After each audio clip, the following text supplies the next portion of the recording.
Looking back, I remember how everything changed after my mom passed away. It was like a dark cloud settled over our house, suffocating the love and warmth that once filled our home. Day by day, I watched my father transform into someone I barely recognized, his frustration and anger growing like a thunderstorm on the horizon. He began punishing me for the smallest infractions, using hunger as his weapon of choice. The gnawing emptiness in my stomach became a constant companion, a physical reminder of the emptiness in my heart. I can still feel the cold tile floor under my feet as I tiptoe to the kitchen, hoping to find even a morsel of food. But there was never anything there, just like there was nothing left of the father I once knew. Then, one fateful day, everything changed again.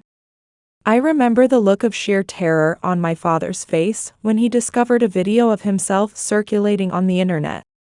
It was as if he'd seen a ghost, his face pale and drawn, his eyes wide with fear.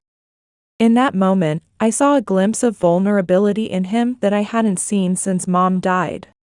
But instead of bringing us closer, it only seemed to drive him further into his own world of paranoia and control. I remember that morning as if it were yesterday, the day my life started to change in ways I couldn't have imagined. My father, Jason, was always an early riser, and that day was no different. As the sun barely peeked over the horizon, our house was wrapped in a deep silence that felt almost suffocating. I could hear his tired feet dragging across the cold tile floor as he made his way to the kitchen. The sound of the coffee maker whirring to life broke the silence, and I knew he was brewing his usual strong coffee. I often wondered if he hoped the bitterness would somehow ease the bitterness of aging and loss that had consumed him since Mom passed away. I lay in bed, my heart heavy with a mixture of fear and hope, wondering if today would be the day he'd find peace again. The weight of his frustration and overwhelm seemed to seep through the walls, making even the air feel heavy. Every little thing seemed to be a burden on his shoulders, and I felt that burden too, as if it were pressing down on my chest. Finally, I gathered the courage to get up and slowly made my way down the stairs. I could hear Dad in the kitchen, and I knew I had to be careful not to do anything that might set off his anger. It was like walking on eggshells, each step calculated and cautious. As I entered the kitchen, I saw that he seemed calm, which was a rare and precious moment. I took a deep breath and said, "Good morning, Dad," trying to keep my voice light and hopeful. I treasured these quiet moments, knowing how fleeting they could be. Dad looked at me, his attempt at a smile not quite reaching his eyes. He greeted me back and then reminded me to behave at school, saying he didn't want another call from the principal about me. As I prepared breakfast, I could feel his eyes on me, watching my every move. The air was thick with unspoken words and emotions. I knew he was thinking about Mom, about how difficult everything had become since she left us. It was like a heavy cloud that never seemed to lift, casting a shadow over our lives. I understood his desire to teach me discipline, to keep me on the right path, but sometimes his methods felt more like a prison than guidance. As I finished getting ready for school, Dad called me over again, his voice stern and unyielding. I felt a shiver run down my spine as I approached him. He told me that if I made any mistakes, showed any disrespect, or behaved inappropriately today, there would be consequences. He claimed it wasn't out of meanness, but because he wanted me to understand right from wrong. I nodded silently, feeling a wave of fear and sadness wash over me. I managed to reply, "Yes, Dad, I understand," trying to keep my voice steady even as I felt like I was crumbling inside. As I sat in class later that day, I found it hard to concentrate. Dad's words kept echoing in my mind, a constant reminder of the tightrope I was walking. It felt like I was carrying the weight of his expectations on my shoulders, and I was terrified of falling. During recess, I met my friend Sophia in the schoolyard, and we sat together on a bench. My face must have betrayed my worry because Sophia asked me how things were at home. I felt the tears welling up in my eyes as I confessed to her, "It's getting worse, Sophia. Dad's been on edge about everything since Mom passed away." My voice trembled as I continued, "This morning, he threatened to punish me if I did anything wrong. He's never said anything like that before. I'm scared, Sophia." Sophia took my hand in hers, trying to comfort me. Her warmth reminded me of my mother's touch, a memory that both soothed and pained me. She told me that she was there for me and that we'd get through this together. Her words were like a lifeline in a stormy sea. When school ended, I trudged home with a heavy heart, feeling like I was carrying the weight of the world on my shoulders. As I entered the house, I saw Dad in the living room, his face hidden behind a newspaper. Without looking up, he asked me how school was. I felt my throat tighten as I tried to sound normal, telling him it went well. He pressed further, asking if I'd done everything right and if there were any problems. I could feel his eyes boring into me, searching for any sign of deceit.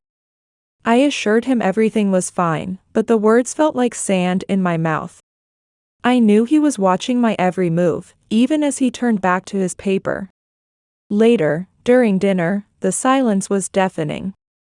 I could barely swallow my food, feeling Dad's eyes on me. He noticed my distraction and asked why I was so quiet, his voice a mix of concern and irritation that made my stomach churn. I hesitated before answering, knowing that one wrong word could set off a storm. "I'm just tired, Dad."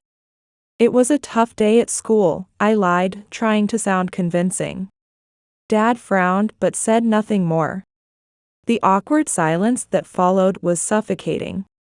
After dinner, Dad called me into the living room. "We need to talk," he said, his tone serious. My heart began to race, pounding so loud I was sure he could hear it. What he said next made my blood run cold. He announced a new punishment. If I showed any disrespect or misbehaved, he would withhold food and water from me. To my horror, he said it would start immediately. He accused me of being distracted and disrespectful during dinner and declared I wouldn't eat or drink anything until the next morning.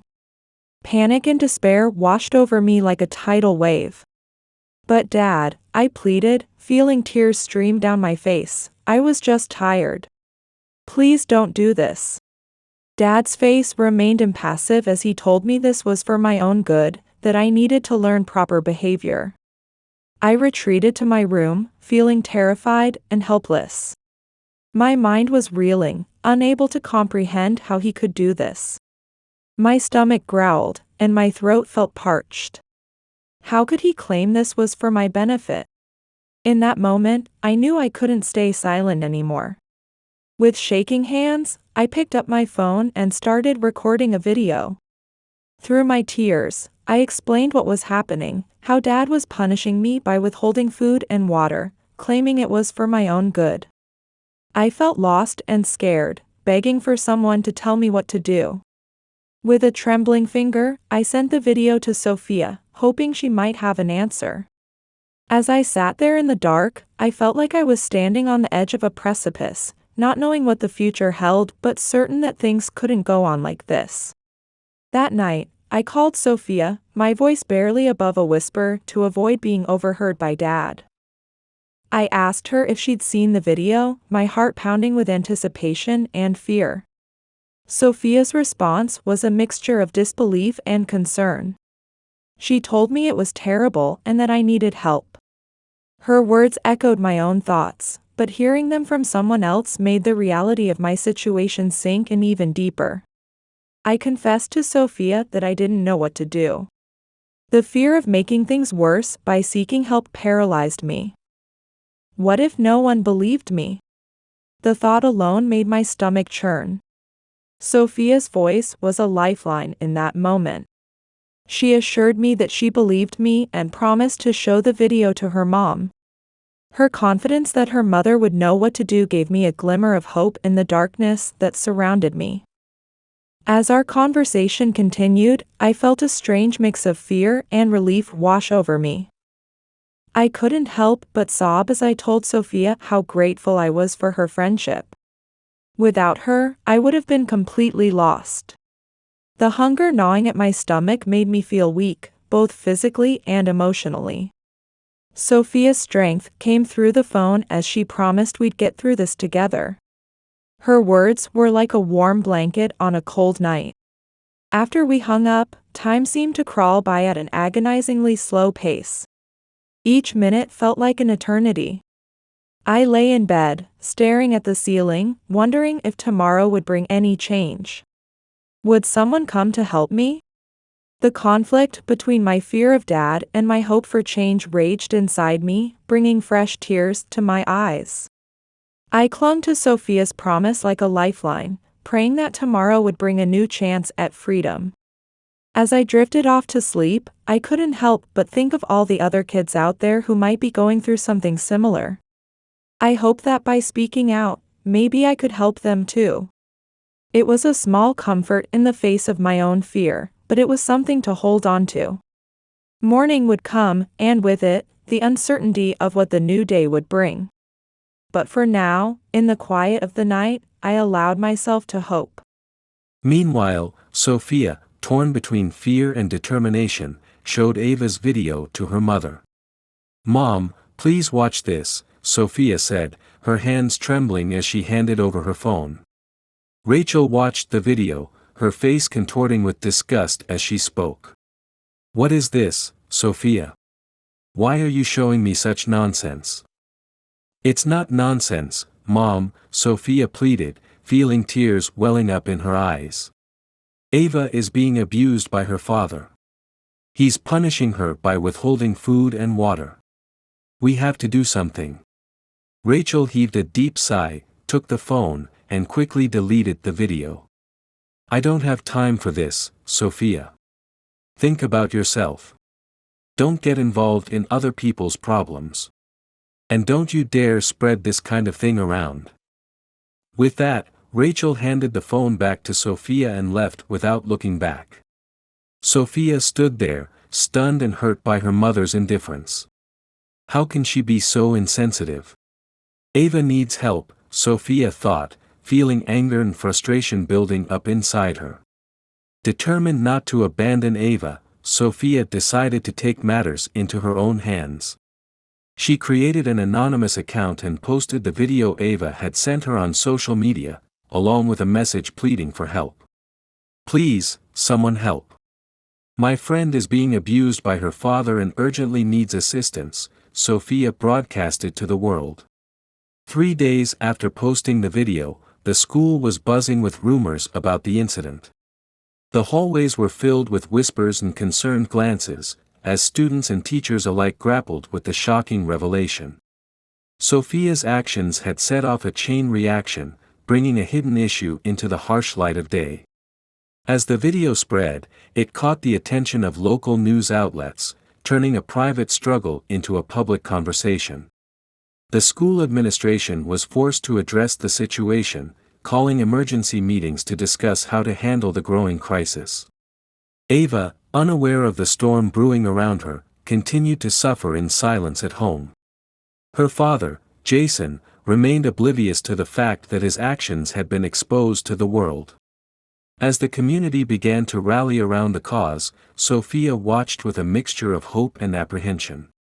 She knew she had done the right thing, but feared the consequences that might follow. The once quiet suburban neighborhood was now at the center of a controversy that would change lives forever. I remember that day during recess when Sophia and I met in the schoolyard, our eyes meeting with a mix of anxiety and hope. My heart was racing as I asked her if she'd seen the comments on the video. I was trying so hard to hold on to any shred of hope, thinking that maybe, just maybe, this could be the catalyst for change.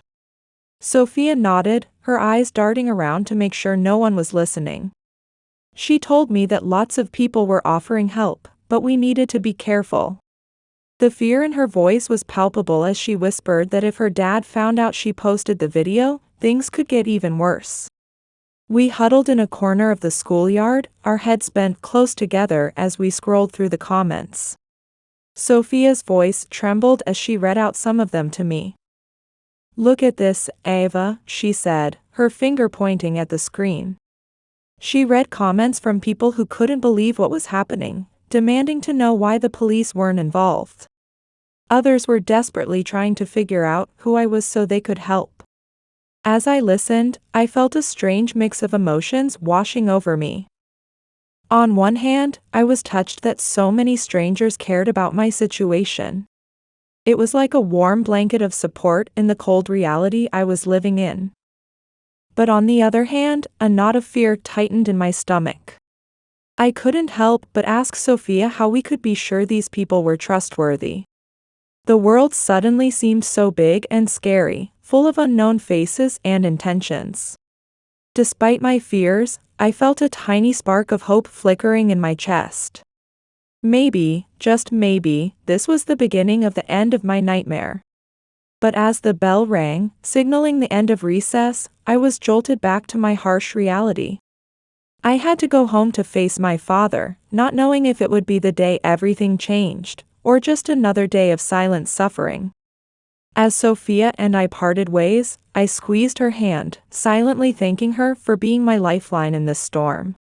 I took a deep breath, steeling myself for whatever lay ahead, hoping that the voices of these strangers might somehow reach through the walls of my home and bring the help I so desperately needed.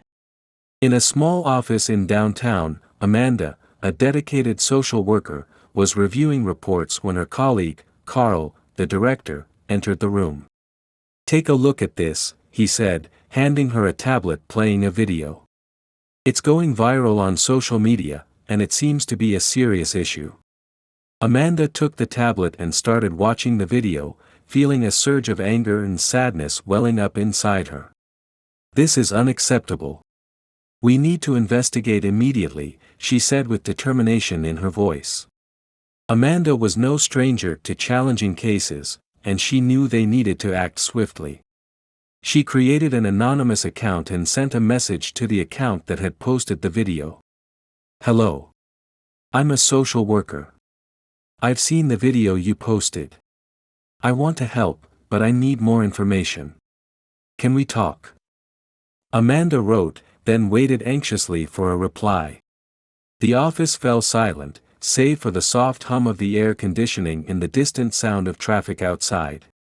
Amanda's fingers hovered over the keyboard, ready to respond at a moment's notice.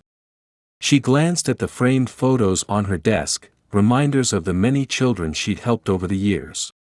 This case, however, felt different, more urgent, more personal somehow. Carl paced the room, his brow furrowed with concern. "What do you think, Amanda? Is this something we can handle, or should we involve the authorities right away?" Amanda considered the question carefully, her years of experience weighing heavily on her decision. "Let's see if we can establish contact first. If it's as serious as it seems, we'll need to move quickly and coordinate with the police." As they waited for a response, Amanda couldn't help but think of her own childhood, growing up in a small town where everyone knew everyone else's business. How times had changed, she mused, with social media now bringing hidden struggles into the light. She hoped that this new era of connectivity could be used for good, to reach those who needed help most. The soft ping of an incoming message broke the tense silence, and Amanda leaned forward, her heart racing as she prepared to read the response that could change a child's life forever. I remember that day in class like it was yesterday, my heart pounding as Sophia showed me the message on her phone. Her whisper was barely audible as she asked me what we should do about the social worker who wanted to help us. I tried to keep my voice steady as I told her to reply, to say we needed help, but to be careful not to give away our names or address. We had to make sure it was safe first, you know? As Sophia typed out the response, I could feel the tension radiating from her. She explained our situation without revealing too much, her fingers trembling as she hit send. When the social worker, Amanda, replied suggesting we meet at the welfare center, I felt a mix of hope and dread wash over me. I shook my head. my voice quivering as I explained to Sophia that it was impossible. My father always picked me up from school, and he'd notice immediately if I wasn't there. It felt like we were trying to escape a prison with a guard always watching. Sophia relayed this to Amanda, and I held my breath waiting for the response. When Amanda suggested meeting at school during class time, I felt a glimmer of hope. It was like seeing a crack of light in the darkness I'd been living in. We agreed to meet the next day, behind the big tree in the schoolyard. That night, I barely slept, my mind racing with possibilities and fears. The next day, Sophia and I were on edge, our hearts racing as we waited for Amanda. But then, in the middle of our last class, my world came crashing down again. My father showed up at school early, his face set in that stern expression I'd grown to fear. He told me we had to leave immediately for the next town over. I tried to protest, mentioning my plans with friends, but he cut me off sharply. As he dragged me away, I locked eyes with Sophia, silently pleading for help. I felt like a character in one of those old movies, being whisked away just as rescue was within reach. Here I was, about to miss my chance at freedom because of the very person I needed freedom from. As we drove away from the school, I watched my chance for help disappear in the rearview mirror. I couldn't help but think of all the women who came before me, who had to suffer in silence, unable to reach out for help. I wondered if this was how they felt, trapped, helpless, with hope dangling just out of reach. But deep down, I made a promise to myself. This wasn't the end. Somehow, someway, I would find a way to break free from this cycle. I had tasted hope, and I wasn't going to let it slip away that easily. As we drove into an uncertain future, I held on to that spark of determination, knowing that one day, I would tell this story from a place of freedom and safety. Sophia stood frozen, watching helplessly as Jason dragged Ava away. Her carefully laid plans were crumbling, and help seemed both tantalizingly close and impossibly far. What should I do? How can I let Amanda know? Sophia thought, feeling the pressure mounting. She knew she had to act fast, but had no idea what to do. Jason took Ava out of the school, while Sophia desperately tried to think of a way to help her friend, her heart filled with fear and anxiety. Overwhelmed with worry and fear, Sophia made her way to the meeting spot to wait for Amanda. She sat on a bench in the schoolyard, her heart pounding, waiting for Amanda to arrive. I hope she can really help us, Sophia thought, nervously scanning her surroundings. Amanda appeared with a determined expression, spotting Sophia from afar and approaching with a gentle smile, though her eyes held a serious look. "Hello, Sophia. I'm Amanda. I'm here to help. Can you tell me what's going on?" she said, sitting next to Sophia. Sophia took a deep breath and began to explain. "My friend Ava is in a terrible situation. Her father, Jason, is very strict and does horrible things to her. He withholds food and water for days if she does something he doesn't like. I posted the video she sent me because I didn't know what else to do," Sophia explained, feeling a weight lift as she shared the problem. Amanda listened intently, taking notes as Sophia spoke. "I understand, Sophia. You did the right thing by reaching out for help. Can you tell me where Ava is now, and how we can contact her if needed?" Amanda asked, trying to gather as much information as possible. Sophia provided Ava's address and her own phone number, explaining that Jason had taken Ava to a neighboring town and she didn't know when they'd be back. "She's been taken to another town, and I can't get in touch with her. I'm so worried," Sophia said, fighting back tears. Amanda jotted down all the information and promised to take immediate action. "We'll do everything we can to help Ava. I'm going to talk to Carl, who coordinates with the shelter, and we'll make a plan." "Sophia, you're very brave. You're a wonderful friend," Amanda said, squeezing Sophia's hand before leaving. When Amanda returned to her office, Carl was reviewing reports. "Carl, we need to talk." "It's an urgent case," Amanda said as she hurried into the room. Carl looked up, sensing the urgency in Amanda's voice. "Of course, Amanda." "What's happened?" he asked, gesturing for her to sit down. "It's about that video you showed me," Amanda said. Amanda detailed the situation with Ava and Jason, explaining about the video, her conversation with Sophia, and the sudden trip out of town. "Carl, we need to act quickly. Unfortunately, they've left town and we don't know when they'll be back. We need to be prepared for when they return," Amanda concluded with a determined look. Carl nodded, understanding the gravity of the situation. "You're right, Amanda. Let's monitor the situation and be ready to intervene as soon as they return. I'll mobilize the team so we can respond to any scenario," he replied, already considering their next steps. Days turned into weeks, but there was no sign of Jason and Ava. As time passed, Amanda and Sophia's anxiety grew. Amanda decided to contact Sophia again to check for any new information. She dialed the number Sophia had given her. However, instead of Ava, an irritated Rachel answered the phone. "Who is this?" Rachel asked impatiently. "Hello, this is Amanda. I'm a social worker. I'd like to speak with Sophia about her friend Ava. Is Sophia available?" Amanda replied calmly, immediately realizing she was speaking to someone else. Rachel, giving Amanda no chance to explain, said she didn't know what this was about and told her not to call again, about to hang up. At that moment, Sophia overheard part of her mother's conversation and quickly grabbed the phone from Rachel's hand. "Mom, please let me talk. Trust me," Sophia pleaded, looking directly into Rachel's eyes. Rachel hesitated for a moment but finally handed the phone to Sophia. "I'm sorry, Amanda. It's me, Sophia. My mom didn't know about the situation. Ava isn't back yet, but I think she'll be at school tomorrow. It's exam day, so she can't miss it. But she hasn't been responding to any of my messages.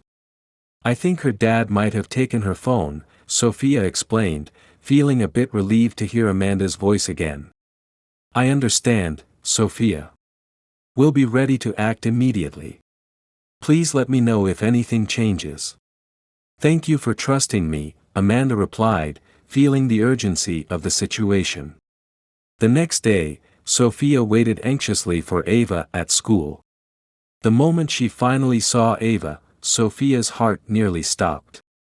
I remember that day when I returned to school, feeling like a shadow of my former self. I was thin, my face was pale, and I felt utterly exhausted, as if I'd aged years in just a few weeks. When Sophia saw me, her eyes widened with shock and concern. She rushed to me, wrapping her arms around me in a tight embrace that nearly took my breath away. I could feel her worry radiating through her touch, and it almost broke me right then and there. Looking into her eyes, I saw a reflection of my own pain and fear. With a trembling voice, I confided in her about the nightmare I had endured. I told her how my father had withheld food and water from me, claiming it was to teach me to behave properly. The words felt like razors in my throat as I explained how I had wanted to come back, but he wouldn't allow it. It was as if I had been trapped in a terrifying dream, unable to wake up or escape. Sophia's reaction was a mix of anger and deep concern, her emotions mirroring the turmoil inside me. She gripped my hand tightly, insisting that we couldn't let this continue.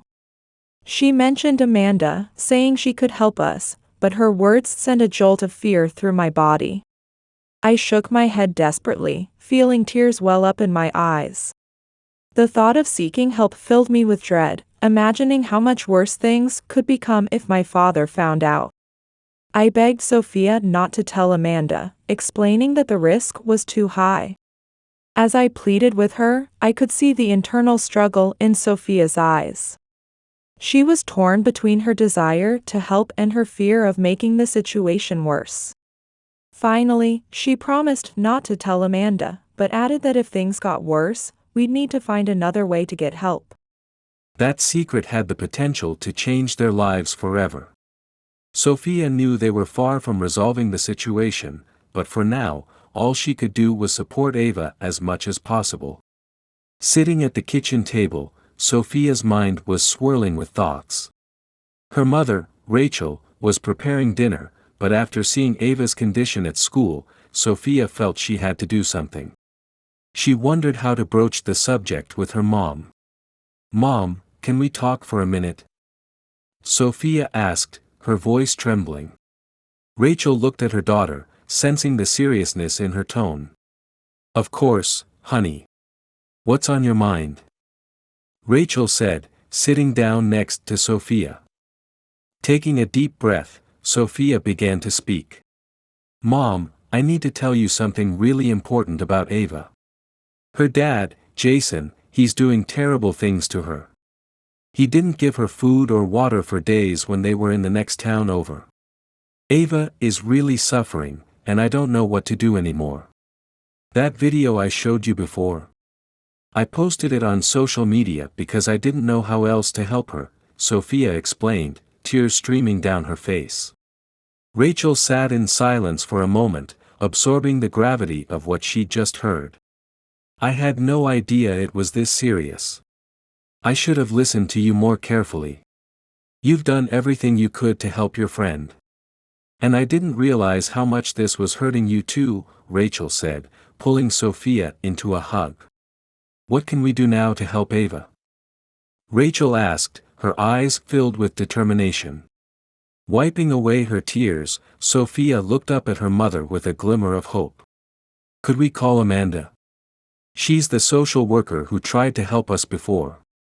If you call her, Mom, I think she'll believe us and help save Ava," Sophia suggested, feeling a small weight lift from her chest. Rachel nodded, reaching for the phone with a renewed sense of purpose. As she dialed Amanda's number, the kitchen fell silent, the only sound the soft bubbling of the pot on the stove. This moment, Sophia realized, could be the turning point they'd been waiting for. She thought of all the times throughout history when a single phone call had changed the course of someone's life. Maybe this would be one of those times for Ava.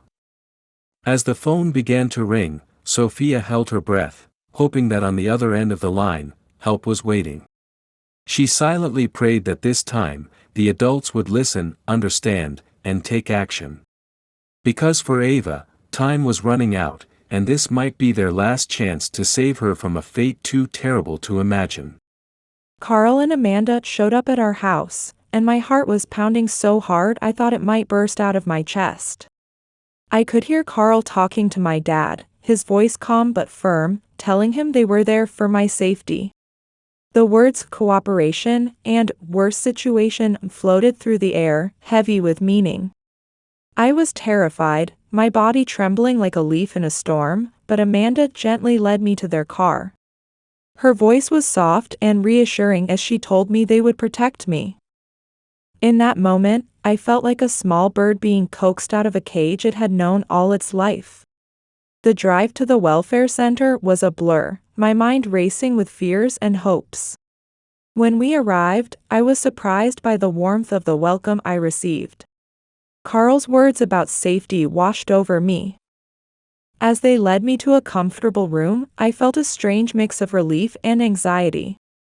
It was like stepping onto solid ground after being adrift at sea for so long. I couldn't help but think of all the women who had come before me, who had taken the same frightening step towards freedom. Their courage became my courage, their strength flowed into me. As I sat in that room, I realized that this was just the beginning of a new chapter in my life. The road ahead would be tough, but for the first time in a long time, I felt a glimmer of hope. I remember the day I returned to school, but this time Amanda was by my side. As we walked down the hallway, she reassured me that she'd be close by, her words a comforting blanket around my shoulders. Suddenly, I saw my father approaching, and my heart leapt into my throat. But Amanda stepped between us, her voice firm as she told him to keep his distance. I could hear the desperation in my father's voice as he shouted about his rights as my father, but Amanda remained a steady barrier between us. Her words about an ongoing investigation buzzed in my ears, a mix of relief and fear washing over me. After that tense encounter, Amanda took me to a nearby ice cream parlor.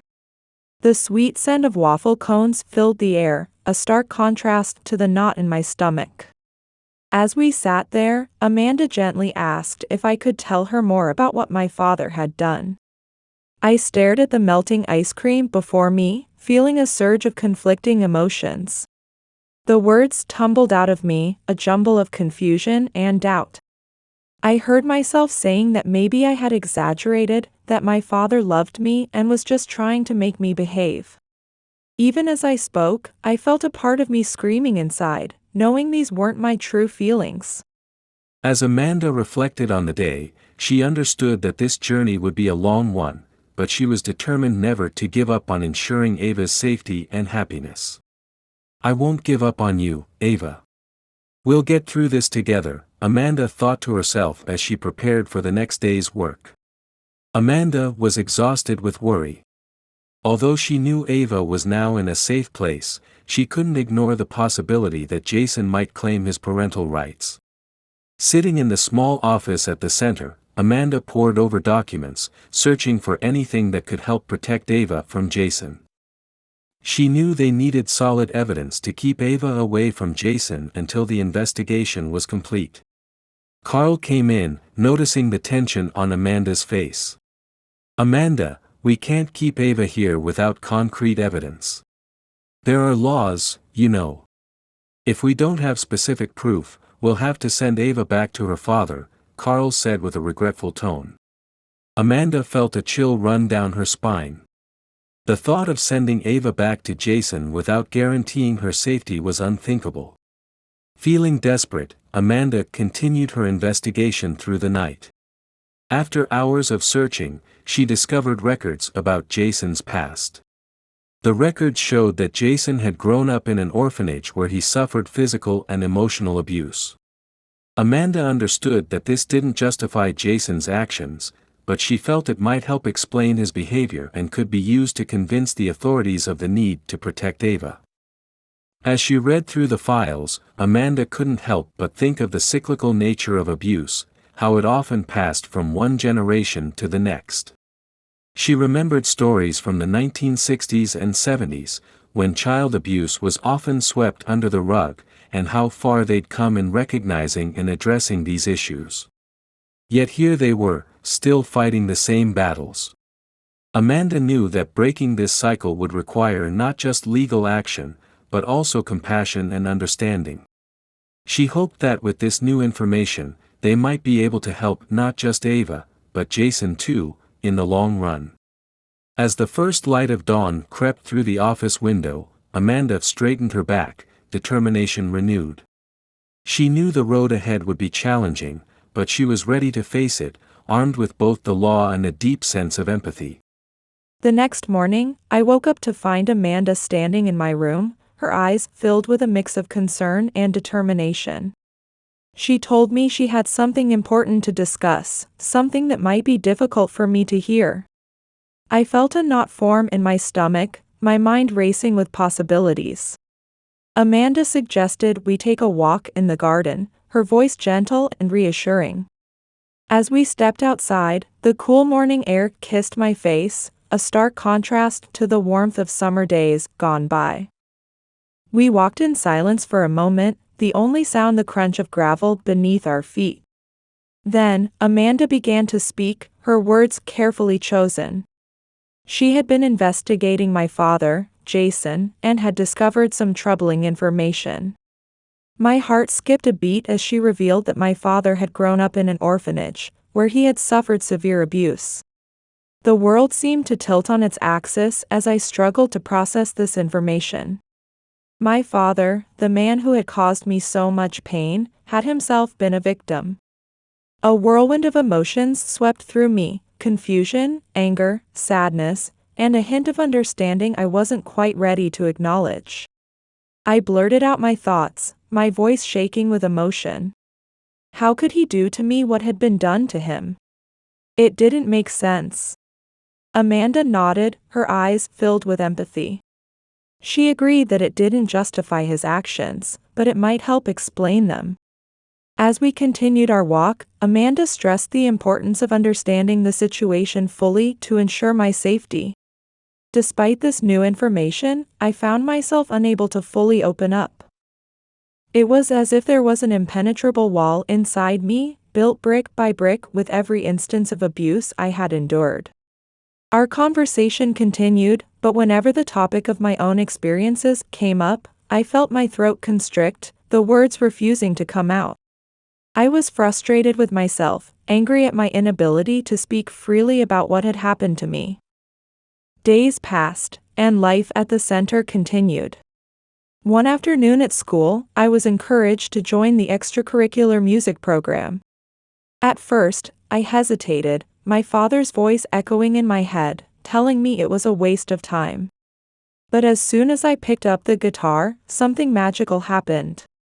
The melody flowed from my fingers, and I felt a connection to the music that I had never experienced before. It was as if a door had opened inside me, revealing a talent I never knew I possessed. As I played, I could feel a new passion taking root in my heart, growing stronger with each note. I remembered my father's dismissive words about music, but for the first time, I allowed myself to disagree. This wasn't a waste of time, it was a lifeline, a way to express the emotions I couldn't put into words. In that moment, surrounded by the sweet sounds of music, I felt a glimmer of hope for my future. Meanwhile, Jason was determined to regain custody of Ava. He gathered evidence and witnesses to support his case, seeking legal assistance to argue that Ava should be returned to him unless there was proof of ongoing abuse.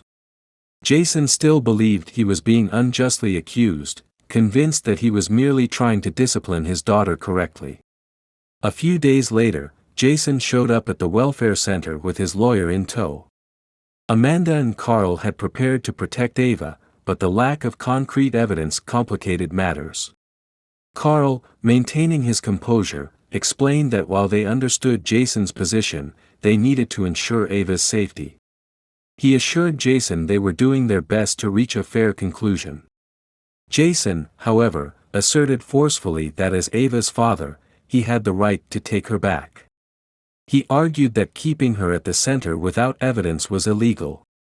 After a lengthy debate, it was decided that Ava would be returned to Jason's custody. Amanda and Carl had no choice but to accept this decision with heavy hearts. The air in the room grew thick with tension as the implications of this decision settled in. For Amanda and Carl, it felt like a devastating setback in their mission to protect vulnerable children. They exchanged worried glances, their minds racing with concerns for Ava's well-being. Jason, on the other hand, stood tall, a mix of triumph and indignation on his face. His lawyer wore a satisfied smirk, gathering their papers with an air of finality. The welfare center, once a haven of safety for Ava, now seemed to echo with a sense of defeat. Outside, the sun continued to shine, oblivious to the emotional storm brewing within the building's walls.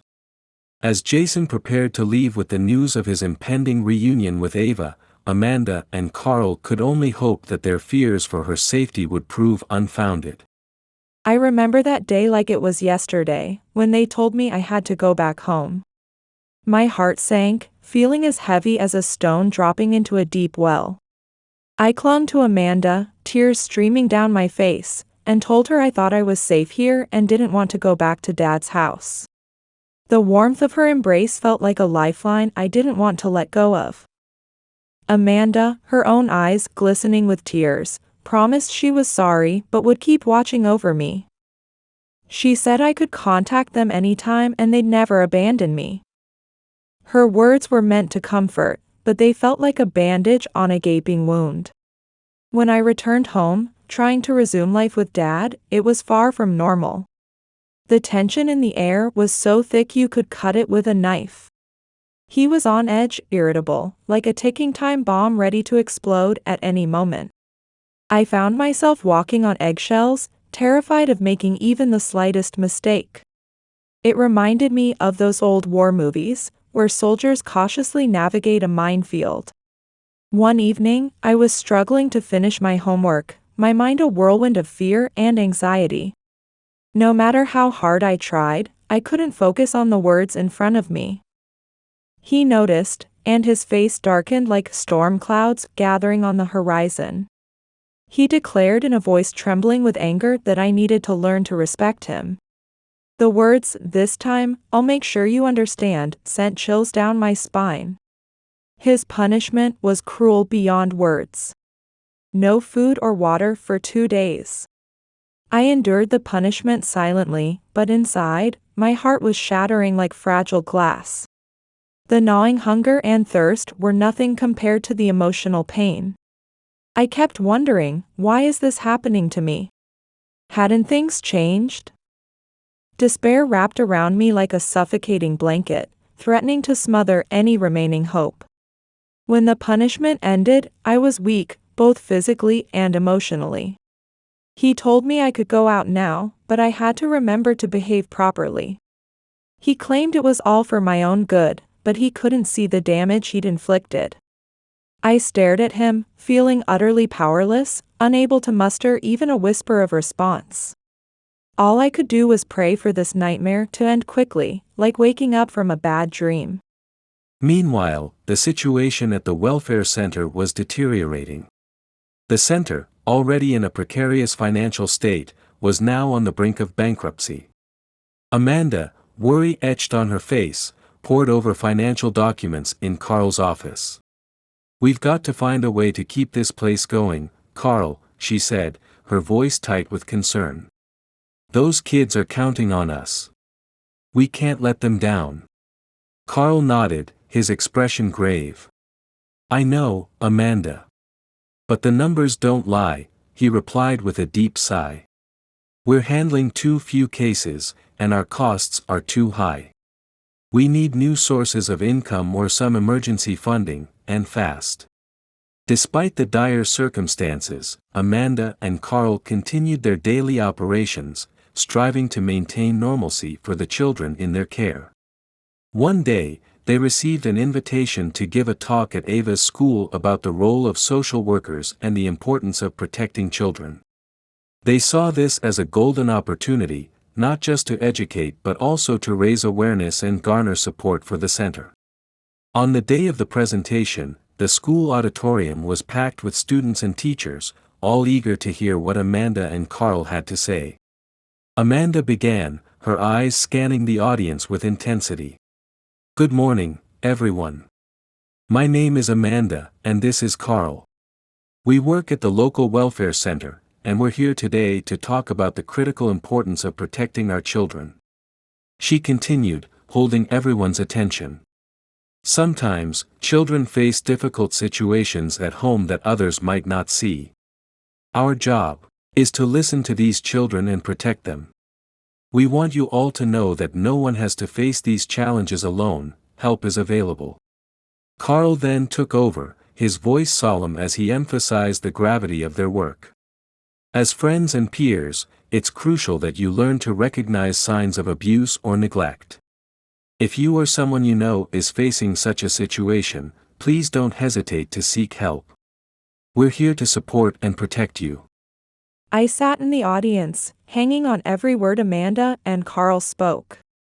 Their message resonated deep within me, stirring up a whirlwind of emotions. As I listened, memories of my own struggles and the support I'd received came flooding back. It was like watching my life play out on a movie screen, each scene more vivid than the last. A voice inside me whispered, "Maybe it's time to tell everything." I felt a new courage blooming in my chest. After the lecture, I approached Amanda with trembling legs but a determined heart. I asked her if we could talk, saying I thought I was ready to tell her everything. My voice sounded strange to my own ears, filled with a resolve I'd never heard before. Amanda's eyes softened with understanding, and she gently guided me to a quiet room in the school. We sat facing each other, and I could feel her patient gaze on me. She told me to take my time, that she was ready to listen whenever I was ready to speak. Her words were like a warm blanket, wrapping me in safety and comfort. I took a deep breath, feeling like a diver about to plunge into deep waters. The words came tumbling out, a dam finally breaking after years of pressure. I told her how Dad had changed after Mom died, how he became a stranger filled with stress and anger. My voice cracked as I described the punishments, the days without food or water. I recalled the terror of being locked in that hotel room, hunger gnawing at my insides. Tears streamed down my face as I relived those moments of fear and desperation. Amanda listened intently, her pen moving across her notepad, capturing my pain in ink. When I finished, feeling drained but oddly lighter, Amanda squeezed my hand. She thanked me for my bravery, assuring me that now they could act to keep me safe. Her promise to hold my father accountable felt like the first ray of sun after a long, dark night. In that moment, I felt a glimmer of hope that maybe, just maybe, things could change for the better.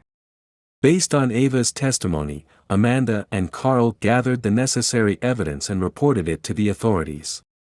Jason was temporarily arrested pending the investigation. Amanda felt relieved that Ava's safety was secured and justice was being served. She hugged Ava, telling her she had done the right thing and that she was truly proud of her. Ava continued to live at the center while Amanda and Carl focused on collecting evidence to ensure Jason would be punished for his actions. However, the shadow of financial collapse loomed over the center.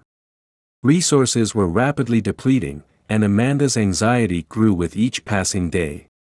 One afternoon, as Amanda was reviewing financial documents with Carl, the phone rang. It was a regular donor to the center, calling to inform them that due to their own financial troubles, they would no longer be able to contribute. Amanda felt a lump in her throat. "Carl, I don't know how long we can keep this center running," Amanda said with a worried expression. "Donations are down, and costs are high." Carl shared Amanda's concern and nodded. "We need to find a solution quickly," he suggested, not losing hope. "Maybe we should start a fundraising campaign or seek government support. We can't let these kids end up on the streets." I was back in school, but my mind was a million miles away, consumed with worry about the future. Every day, I'd sit in class, trying to focus on the lesson, but the same question kept echoing in my head: what'll happen to me if the center closes down? It was like trying to solve a jigsaw puzzle with half the pieces missing. I just couldn't see the whole picture. Having Amanda at school did provide a small comfort, like a life raft in a stormy sea. But even that couldn't completely quiet the overwhelming anxiety about what lay ahead. Sophia, bless her heart, could sense my worry like a dog can smell fear. She tried her best to lift my spirits, telling me I was safe now. She acknowledged things were tough, but assured me that Amanda and Carl would do anything to help me.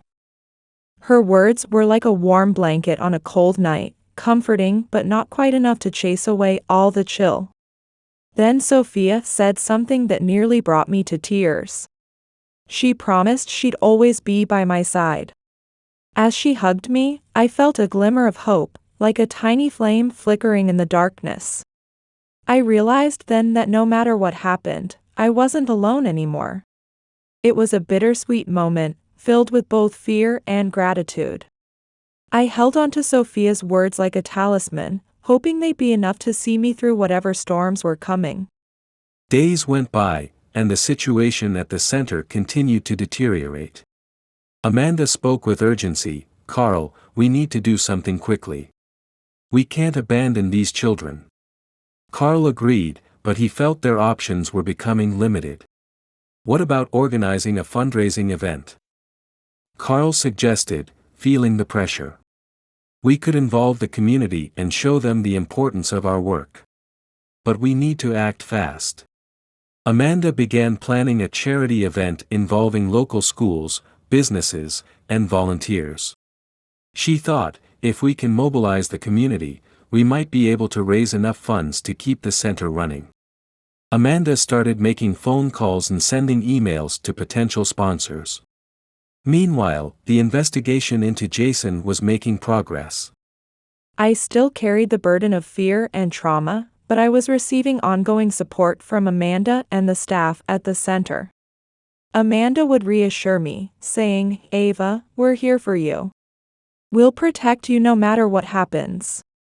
Her words were like a warm blanket, comforting me as she stood by my side through my daily activities. But the harsh reality of our situation couldn't be ignored. The news that the welfare center might be closed brought a deep sense of anxiety to both Sophia and me. It felt like the ground was shifting beneath our feet, threatening to take away the only safe haven we knew. After school, we would gather to discuss ways to raise funds and help the center.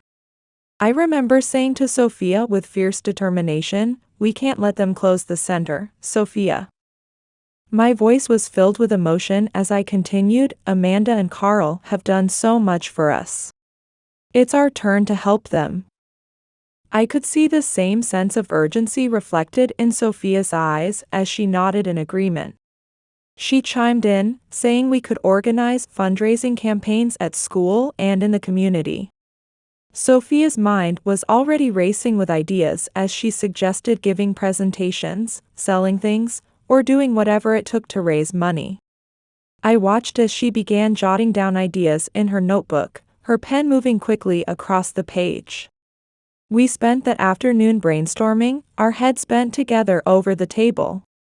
Finally, we decided on hosting a music performance at school, selling food and drinks, and holding a raffle with prizes donated by local shops. Sophia's eyes lit up with excitement as she proposed, "Let's do the music performance, Ava. You can play, and I'll sing." Her enthusiasm was contagious, and I felt a spark of energy that I hadn't experienced in a long time. A smile spread across my face as I replied, "That's a wonderful idea, Sophia. Let's do it." I could already envision the event in my mind, feeling a glimmer of hope for the first time in weeks. A few days later, Sophia and I approached our teachers and the principal to explain the situation and ask for their support. I remember standing in front of Principal Robert, my heart pounding as I explained, "We're trying to raise funds to keep the welfare center open. We need all the help we can get." The principal was touched by our initiative, his eyes softening as he promised, "You girls are very brave and determined. The school will fully support you." His words lifted a weight off my shoulders as he continued, "You can use the auditorium, and we'll get other students to help out." With the help of our teachers and friends, Sophia and I began preparations for the event. We went around the community, asking for donations and inviting people to participate. Sophia's voice was filled with determination as she suggested, "Let's make flyers and distribute them all over town. The more people know about it, the more funds we can raise." I nodded in agreement, feeling a sense of purpose that had been missing for so long. Finally, the day of the event arrived, and the school auditorium was decorated with balloons and posters explaining the importance of the welfare center. As I adjusted my guitar, I couldn't help but voice my nervousness. "I hope a lot of people come." Sophia, ever the optimist, reassured me, "Don't worry, Ava. We're doing this for the right reasons." Her words helped calm the butterflies in my stomach. The event turned out to be a huge success, with parents, students, and community members attending in large numbers. Sophia and I moved everyone with our heartfelt performance, our voices blending together in perfect harmony. I'll never forget the moment when Amanda, with tears in her eyes, told us, "I'm so proud of you both." Her words made all our hard work worthwhile. Not only was the performance a hit, but the food and drink sales were also a great success, and the raffle created quite a buzz. By the end of the day, Sophia and I were exhausted but filled with happiness. Sophia's voice was filled with excitement as she counted the donations, exclaiming, we raised more money than we expected."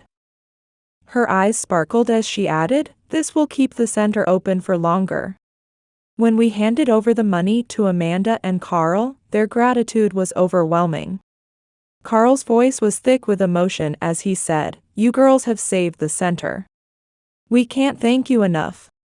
His words filled me with a sense of accomplishment as he continued, "Thanks to you, we can continue our work protecting children." In that moment, I realized that even in the darkest times, there's always hope if we work together. The center's survival was secured, allowing Amanda to focus on gathering the necessary testimonies to strengthen Ava's case. Amanda explained, "We need testimonies from Ava, Sophia, and your mother to bolster the case against Jason." She asked, "Are you ready?" Ava and Sophia nodded, with Ava replying determinedly, "We're ready, Amanda. Let's do this." Sophia added, "My mom and I will testify." The testimonies were moving and detailed. Ava revealed all the abuse she had endured from Jason, while Sophia and her mother Rachel provided corroborating statements. Rachel, having confirmed the facts, described Ava's condition. With tears in her eyes, Rachel said, when she returned from the trip, she was terrified and emaciated. "I've never seen a child so frightened." The testimonies were delivered to the police chief, who listened to every word attentively. "This is unacceptable. We will definitely address this," the chief declared resolutely. Based on the evidence and solid testimonies, Jason remained in custody as the investigation progressed. I remember the days when Dad was in custody, how I gradually began to feel a sense of safety washing over me like a warm blanket. It was as if the dark clouds that had been hovering over my life for so long were finally starting to part, allowing rays of hope to shine through. I found myself daring to believe in a brighter future, something I hadn't been able to do in what felt like forever. Then, one day, Amanda took a step that would change my life forever. She approached me, her eyes filled with a mixture of hope and nervousness, and asked if I would consider becoming her daughter. Her words hit me like a tidal wave of emotion, leaving me momentarily speechless. I felt my heart swell with a joy so intense it was almost painful. Without hesitation, I threw my arms around her, holding on as if she might disappear if I let go. Through tears of happiness, I told her that I wanted nothing more than to be her daughter. I poured out my gratitude, telling her how she had saved me and given me hope when I thought all was lost. It was like finding an oasis in the middle of a desert. Amanda had become my lifeline, my beacon of light in the darkness. When the adoption was officially finalized, it felt like the final piece of a puzzle falling into place. Moving in with Amanda and becoming a part of her warm, loving family was like stepping into a dream I never wanted to wake up from. For the first time in my life, I felt truly at home, surrounded by love and acceptance. It was as if all the broken pieces of my past were being mended, one day at a time, in the embrace of my new family. Sophia remained by Ava's side as her best friend, always there for support. On their way to school one day, Sophia reassured Ava, "We're in this together. I'll always be here for you." Rachel, inspired by Ava and Sophia's strength, became a more compassionate mother.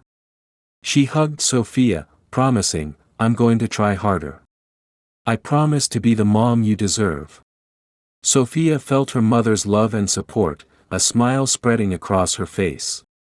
Carl actively participated in Ava's new life, helping Amanda take care of her. With a warm smile, Carl told Ava, "You're part of our family now. We'll always help you and make sure you have everything you need." Meanwhile, Jason was reflecting on his actions in prison. He thought with a mix of regret and frustration, "I've made so many mistakes. I hope someday Ava can forgive me." However, it was clear that even if he regained custody of Ava, he would likely repeat the same abusive behavior. As I continued my schooling, I found myself drawn more and more to music. It was like a lifeline, a way to express everything I was feeling inside. One day, while practicing my guitar, I realized just how much music meant to me. Music gives me strength and joy, I said to myself, my fingers dancing across the strings. It's a way for me to express everything I'm feeling. Amanda and Carl, my new parents, were so proud of me, always encouraging me to pursue my passion. Their support was like a warm blanket, comforting me and giving me the courage to dream. I made a decision then, one that would shape my future. I told Amanda and Carl that I wanted to study music seriously. "I've found something I truly love," I said, my voice trembling with excitement and determination. "Music has given me new hope, and I want to share that with the world." I'll never forget the look on their faces, a mixture of pride, love, and support that made my heart swell. Amanda took my hand gently, her touch as comforting as it had been since the day she rescued me. "We're here for you, Ava," she said, her voice full of emotion. "We'll support you with everything we've got to help you achieve your dreams." With their unconditional support behind me, I threw myself into my music studies. It was like I had been given wings, and for the first time in my life, I felt like I could truly fly. I was accepted into a prestigious music school, a place where I could hone my talent even further. On the day of my first class, Carl accompanied me. His words still echo in my mind, "This is just the beginning, Ava. You have an incredible talent. We'll be right here, supporting you every step of the way as you shine." For the first time in my life, I felt truly free and safe. I had found my purpose, and I was determined to use my music to make a difference in the world. As peace slowly returned to my life and the lives of Sophia and our families, I felt a sense of hope I had never known before.